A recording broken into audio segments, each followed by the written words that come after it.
All right, today we have an exciting guest on. Darius and Josh have been counting down the days for this webinar to happen. We finally have gotten Amir, who is now the SEO strategy lead at Crocs. Amir, Darius, and Josh actually met last year at brightonSEO in San Diego, which was very fun and exciting. So since then, our friendship has been sprouting, and we are finally excited to have him on. Amir, how are you doing today? Thank you. Doing well. Yeah. How are you guys?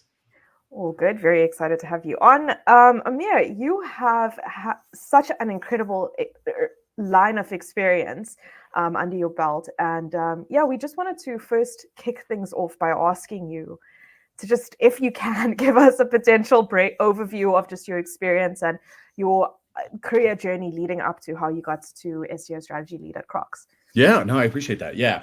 I've certainly been around the block. It's interesting in our industry. There are so many different paths that you can take. And so whether it be the agency route, the in-house route, working behind the scenes on kind of like technical strategy work, or kind of in front of house on the client side. There are so many paths for the SEO career to kind of take, and that was something that was really exciting, especially post university, post education path. That I found most interesting was that you can take so many various paths there. So for me, I kind of wanted to experience a little bit of everything, and then kind of be able to decide what works, what doesn't, what I like, and what I don't. And so from my first agency role, it was very much kind of behind the scenes, back of house, doing execution work for various clients out of an agency here in Denver called Volume 9. From there, went to kind of a different brand set, another agency called Location 3. In between there, some colleagues of mine and I started a mobile app company. We developed a mobile app here in Denver, Colorado called Nightflyer. So it was very much so like kind of just poking around and seeing what I liked and, what seemed to work for me. From there, went to other agencies, did some consulting work, went in-house for a brief stint. And then basically once I experienced kind of all paths, settled at an in-house role here at Crocs a few months ago. And so, yeah, it's been really exciting to kind of finally settle somewhere that I really love. And I've worked with a number of folks from my team in the past. We've all worked together in various roles. So yeah, it's exciting to finally land somewhere that I feel like is home. Awesome. And how was your sort of experience moving from agency to in-house? I naturally would have decided that you most possibly liked it and had a positive experience with it. Yeah, it's a good question. So, I think there's a lot of experience with most people feeling jaded coming out of the agency world. Agencies, there's a lot of like politicking. There's a lot of, it's fast moving in the same way that like Mad Men is fast moving, right? There's pros and cons. There's like pains to that fast moving experience. For me, it felt very natural. It was very much so, hey, let's get out of the agency space. Let's go in-house. It had been on my mind, truth be told, for the last like 2 or 3 years, where, the agency side, while it was fast moving and exciting and it was constantly made interesting, there wasn't a lot of opportunity to like see things through.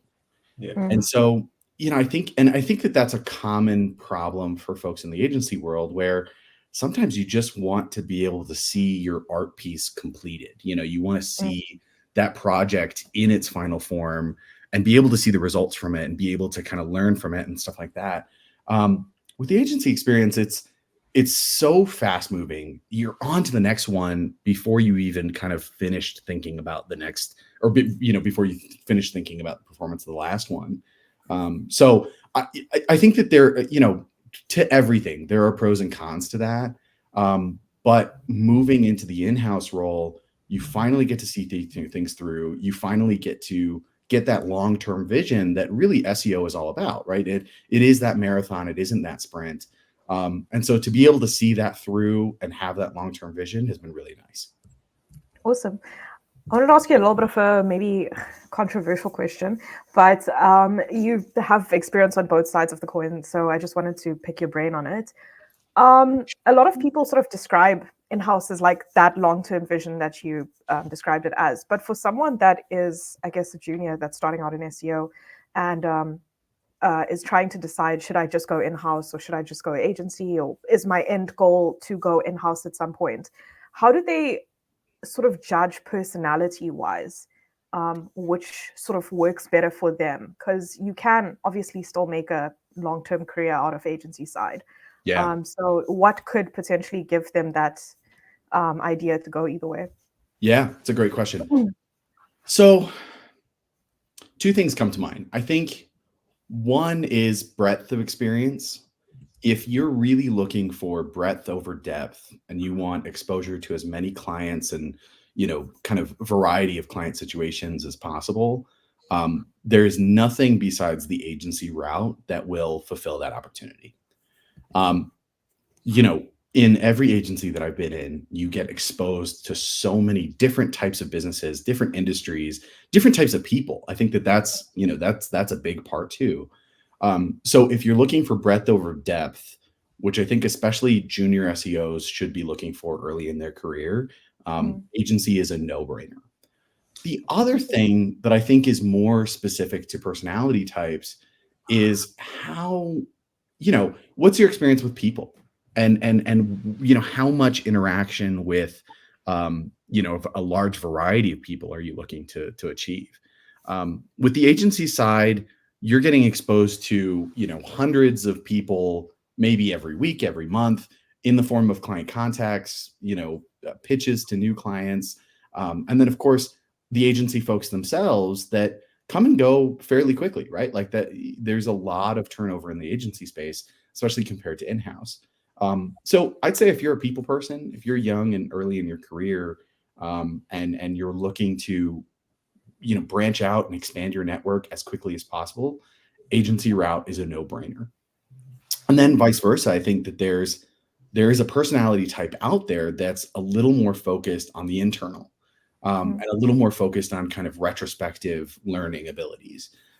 And so for that type of person that, you're maybe not as much of a people person, you're not as extroverted, I think the in-house role offers a lot of that same experience or the same learnings in a different format, a format that's a little more comfortable for you.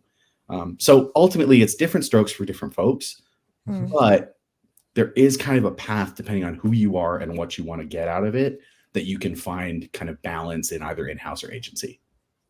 Perfect. Yeah, perfect. And Amir, obviously, I know you had a brief stint in-house before you went to Crocs, and I think you were an SEO director at your last agency as well. So I'm taking you had that bit of sort of commercial experience in terms of like the department finance and things like that.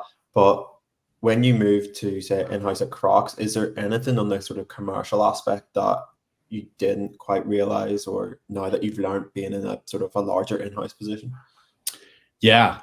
Great question. So I think the biggest learning that came out of that experience was it was very much so the agency runs like a business, right? And there comes a point especially in the agency world, where your priorities have to shift away from just doing great SEO work for your clients and to be able to kind of realize that work.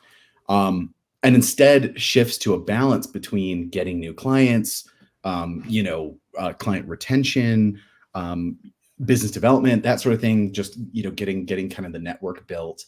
And then of course, like managing a team, right? In my role as SEO director, there was a component of people management that was taking a big portion of time. And so there's kind of a larger, and this is very much in line with the agency experience in general.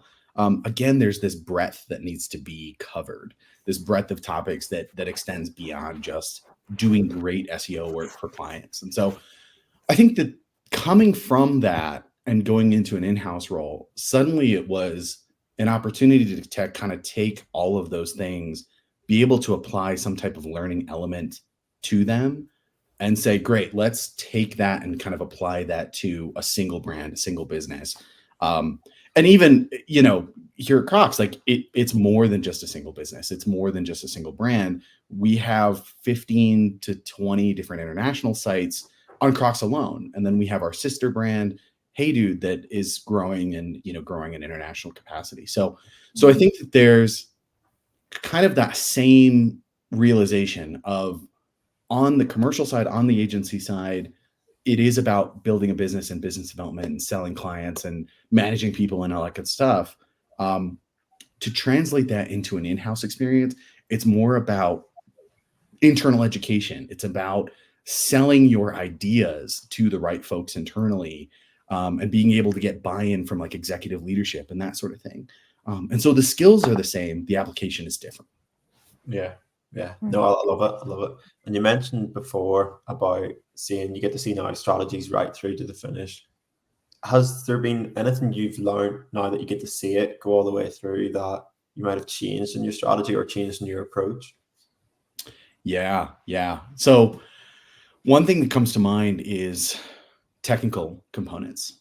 So technical SEO for I think for most is a starting point for especially what we did on the agency side. Technical components, what we kind of always thought was a one and done experience, a technical audit that is kind of at the start of every engagement. With the agency side, it was very much so a big value add to get a technical audit done at the beginning, to be able to show off a little bit, to be able to, you know, kind of stretch our experience in front of the client and really be able to flex to them and say, you know, hey, listen, we do know what we're talking about. We do come with that kind of expertise. On the agency side, that made sense. And for moving from client project to client project, it did make a lot of sense to start with a technical audit and get that done. And then kind of move on to things like on-site content and off-site content and that sort of thing. In-house, technical SEO becomes less of a one and done, let's try and get it all done, and more of a maintenance. It's more like everyday health. It's getting in the gym. It's taking your vitamins. You know, it's making sure that the health of the brand and of the site is as rock solid sustainably over a longer period of time. And so I think that that's been one of the biggest switches where, I mean, even, you know, in my current role, the very first thing I did was like, I'm going to get a technical audit done. I'm going to do a technical SEO audit. It's going to be great. We're going to fix, you know, the 20, 30 things that we have to do on the .com site. And then suddenly we realized we can maybe do 5 or 6 of these things right now, but there's a dev queue. I mean, there's 20 international sites. It's, you know, we're a $4 billion company. There's other priorities that come over just these technical SEO components. So it became more like going to the gym every day. It took more, you know, it became more like fixing your diet in the long term of, okay, we're not going to be able to fix all these problems, these technical SEO problems all at once, but rather let's chip away at them over the next 2 or 3 months and then kind of readdress the source of these problems so that we can kind of fix something that will affect us in the long term. So yeah, I think that that's probably the best example, where things are less project-based and more about maintenance and good best practices. Yeah, no, I love that. And in terms of the sort of the technical problems or the technical maintenance, how did you decide priority-wise what needed done first and what needed addressed? Yeah. So what was kind of interesting, so in my current role, there was never like a dedicated SEO person prior to me. Okay. So it wasn't so much as picking up where someone left off and being able to say, great, what were the priorities prior to me joining and, you know, what are they now? We have an agency partner, and there are kind of various agency partners throughout the organization that we work with. But even then they were, you know, they're kind of more of the partner approach, right? That they want to be told what the priorities are. They want to have a strategy that's built alongside an internal partner. So one of the ways that I kind of built our strategy is to figure out what products, especially, so we're in the e-commerce space, right, we're a huge brand. We have a lot of presence. So one of the things that I want to find out is, of all of our product silhouettes, which ones are the most profitable, which ones sell the highest, which ones are the starting point for a lot of purchasers, for a lot of customers, which ones are potentially like a cross-sell opportunity. So for Crocs, for example, we have gibbets, our accessories that go on shoe. And so for me, it was like, okay, that builds the priority list for me. For example, in the Crocs universe, classic clog, that's our bread and butter. That's where a lot of people buy their first product. That's their first silhouette that they've experienced. And so how do we optimize the top of funnel experience for those searching for a classic clog? And then kind of help them nurture their experience from there into some of our other more specific silhouettes, like the Echo, for example. That's a little more street style influenced. It's a little more lifestyle. It's not quite as classic as that classic clog. And then kind of alongside that, how do we introduce gibbets in a meaningful way in kind of a middle of funnel experience that helps them cross-sell along their way all the way down to that bottom of funnel purchase? So from an SEO perspective, that looks like different keywords. You're searching for classic clog, you're searching for something that's very top of funnel, then you're searching for classic clog accessories, you're searching for maybe more specific sub brands like the Echo line. So the keywords start to map themselves out to the priority list. The priority list turns into a strategy, and suddenly we have a list of URLs from homepage all the way down to product page that we can start optimizing first and foremost. Brilliant. Brilliant. And another thing I mentioned, or I know from speaking to you at Brighton, first of all, and it's obviously it's on the LinkedIn profile as well, but you do, I don't know if you still do, but you did a lot of sort of freelance work on the side as well. A lot of candidates I chat to are super keen on not necessarily moving full-time to freelance, a lot of them are, but also working their 9 to 5 and sort of starting up a side hustle, so to speak, and getting some freelance work on the side. Do you have any tips or advice on how to start that and how to maybe land your first couple of clients? Yeah, 100%. Yeah, it's a great question. So I think for those that are looking to start on the consulting side or kind of start up that experience,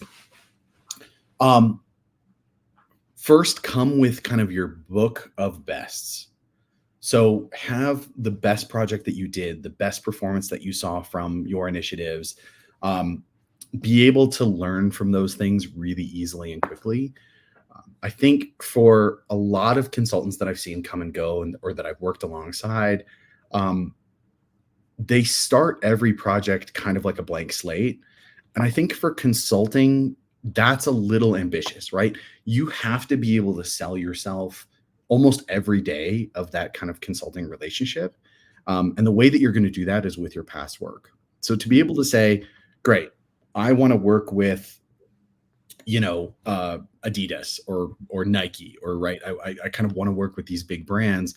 Well, what is it that you're bringing to the table that might be different than the 20 to 100 plus agencies that they've, potentially spoken to, and the 1,000 plus consultants that they've probably spoken to. So I think for consultants, you need to kind of figure out early on what makes you different and unique. What is kind of your unique value add? And how can you bring that to everything that you do? In relation to like kind of starting a side hustle in addition to your full-time role, the way that you're going to do that is be able to take the projects that you worked on solely and say, how can I learn from this? What were the things that worked and didn't? How can I apply this as a general rule to my next project or to my consulting project? So that's, I think, kind of step one is build a book of bests, figure out what's your unique identifier as a consultant, and find experience from your past that matches up with that same kind of experience. The other tip that I would give is keep everything as segmented as possible. Make sure that your network of kind of consulting relationships is built like a friend network. It's your friends outside of kind of work. It's outside of whatever you got going on full time. and build that network quickly and quietly. Be able to go out to conferences and that sort of thing on your own time, and build that network as quickly as possible. Because that's really, I think, where most consulting relationships come from. It's not from cold calls. It's not from kind of the traditional sales experience. It's very much so, it's very much so building that friendly relationship first, and then letting it cultivate into something more. Brilliant, love that. And you were obviously, we met you down at Brighton SEO, obviously. How important are events like that, and how much do you recommend going to them to sort of start that nurturing of maybe potential clients or potential future network? Yeah, I think those events are essential, especially early on. And sometimes it's not even just about building a network. Obviously, Doris, you and I think, after the experience at Brighton, we're lifelong friends. That's it. I'm flying out to visit you at some point, hopefully by the end of this year. So that's part of it. You build these lifelong relationships through these events, with this shared experience and shared love of the industry. You also get an opportunity to learn something from those that have different experiences than you. And not just the kind of traditional rubbing elbows of all of the SEO kind of superstars out there, all of the experts out there, but even just learning from different experiences. There's a consultant that maybe has the same experience as you, that's just starting out, that you can learn from or kind of realize something that you haven't from before. So I think that that's the most valuable kind of asset from those experiences, like events and conferences, is just being able to get a lot of that breadth of experience that you get maybe from an agency role condensed into a 2-day experience, into a conference, into an event. I like it. I wanted to pick your brain a bit about your previous onboarding experience with Crocs. I mean, like, to such a large scale such as Crocs.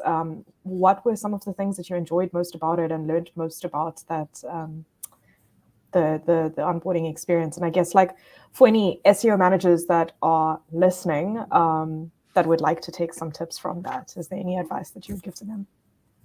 Yeah. So the onboarding experience was pretty wild. It's obviously, it's a huge business. There's a lot of moving parts. I started on the consulting side for them. And so that was kind of where I got a chance to get my feet wet a little bit in the Crocs universe, was just helping out where I could, just being able to learn as much as I could, and what moving parts are doing what, right? Kind of that kind of first question of, okay, the brand team is responsible for this, the paid media team is responsible for this. How do those components come together to create kind of the unified Crocs brand experience? I think for me, a couple things stood out. One was, genuinely, everyone comes with a sense of kindness and passion. And I know that that's cliche and everyone says that, right? Like, everyone says, oh yeah, I couldn't believe how nice everyone was, right? Like, that's kind of the first thing that everyone says. Genuinely, everyone was very kind and very, very personable, and had a love for the brand that extended beyond just wearing the shoes. It was truly the come as you are mentality that we tout here at Crocs. And so to be able to see, even in the office, which is here in Broomfield in Colorado, everyone is wearing their brightest colors. Everyone is wearing their most unique pair of Crocs with their most unique accessories.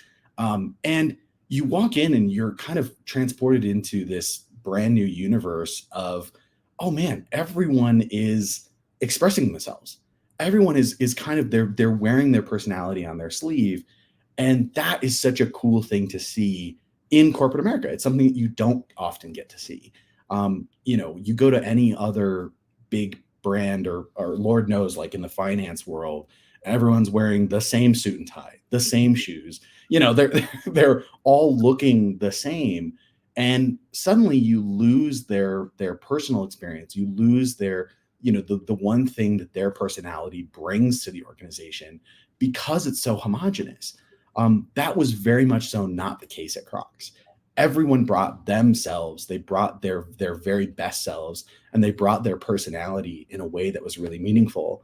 And suddenly it was, 1,000+ people all being able to kind of bring an individuality to the brand that had a lot of value, and suddenly was an individual user experience that we can learn from, an individual purchase behavior that we can learn from.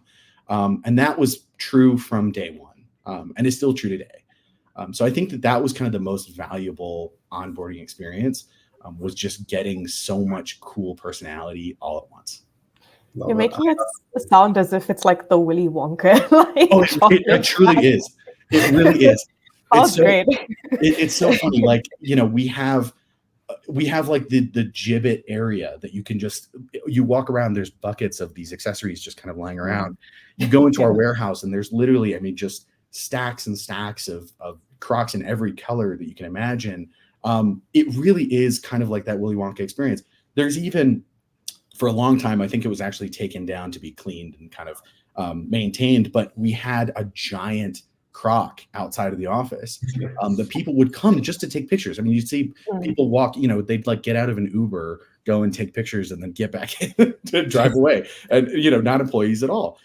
So it truly was, it is like Willy Wonka. It is, less kids in chocolate tubs, and more brightly colored shoes.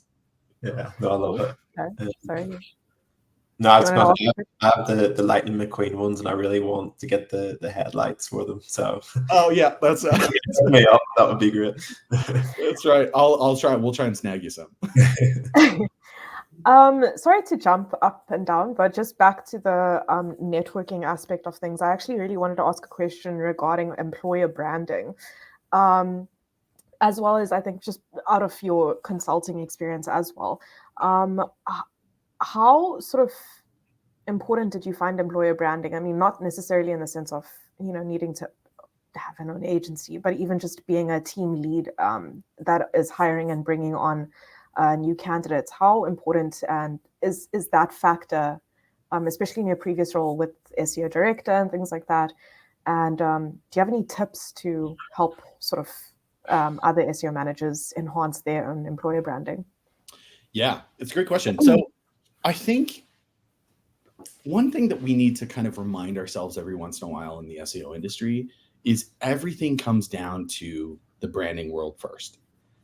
If you don't have a recognizable, cohesive, and sustainable brand, you're not going to perform in any industry, whether it be e-com, whether it be hiring, whether it be B2B, whatever your industry is, you need some kind of consistent brand experience for everyone involved, right? Like it's everyone from the customer down to a user who's not making a purchase, all the way up to the hiring managers. And so I would say my advice to those kind of hiring managers, those executives that are looking to create a cohesive brand experience, figure out what your users care most about and try to apply that internally. With Crocs and kind of the example that I just gave is pretty perfect. It very much was come as you are. And we encourage our users and our customers to go out and buy their favorite color and accessorize and fill up every kind of gibbet placeholder with their own unique accessory. And that's true all the way up to the hiring managers. The first question that I got in like an interview was just tell me about your personal life, right? It wasn't even a question about professional experience. It was tell me about your personal life. What kind of things get you excited at home? Are you a gamer? Are you an artist? Are you, a musician? Do you have family? Tell me about that. Kind of tell me about that experience. And so that same thing can be kind of parlayed into any other business where you can say, what do our users care most about? And how can we apply that internally? It's not only just practicing what you preach, it's very much so just being authentic. It's being true to yourself. If you feel like you're selling something that you're not practicing at home and in kind of your hiring practices and internally in your business, then you're lying. You're being deceitful. You're lying to yourself. And worse so, you're lying to your customers. So I think just being authentic and figuring out what matters most to your users, and then being able to parlay that to what matters most to your candidates, what matters most to your employees. That's the key to success. Brilliant. And just before we wrap up, because I know we're coming up to the time, obviously you moved to Crocs quite recently. What advice do you have to somebody maybe to incorporate into their first 30 or 90 days of a new position, especially at like a more senior, maybe management position? Yeah. So I would say first 90 days, I'll kind of break it into 30-day jaunts here. First 30 days, listen. Go out, try and just be a fly on the wall during meetings. I think active listening in the first 30 days where it's not disruptive is going to be the key to kind of learning and absorbing as much as you can. That second 30 days in the 60-day period, start to try and kind of ask questions. Ask who's responsible for this. And again, listen and learn and try and absorb as much as possible. The 90-day kind of point is really being able to say, okay, now that I've asked and had some questions answered, I've listened to a lot of meetings. Now let me try and connect some dots. So try and ask for like groups of meetings, or, if there are any like senior leadership calls about reporting, that sort of thing, where different teams are interacting together. Do the same process all over again in that 90-day period. 30, 60, 90 should be about listening and absorbing as much as possible, and being intentional before you act, before you do anything yourself. There's nothing worse in any industry than a bull in a china shop, right? Where that person who comes in and just tries to do so much early on without really learning the nuance of that particular business or the nuance of those internal relationships. So avoid that at all costs, and instead just sit, be patient, be intentional, listen as much as you can, and try and figure out what everyone cares about. So like within 90 days, I think a really strong candidate should be able to answer the question, what does the CEO care about? What does, a junior kind of coordinator care about? Why are those two different? Why are those two the same? And how can we apply that to everyone in between? Love it. Brilliant. I think that pretty much wraps us up. Actually flew in, probably one of the quickest ones I've ever been in, but I really appreciate the time, Amir. And yeah, everybody go follow him. And yeah, we'll drop your socials and stuff in all the videos. Awesome. Well, thank you guys. I really, really appreciate it. It's been a really awesome experience. And Darius, Shreya, it's always good to see you guys. It's always good to see some friendly faces here. Thank you guys for inviting me. I really appreciate it. Thank you. Chat soon.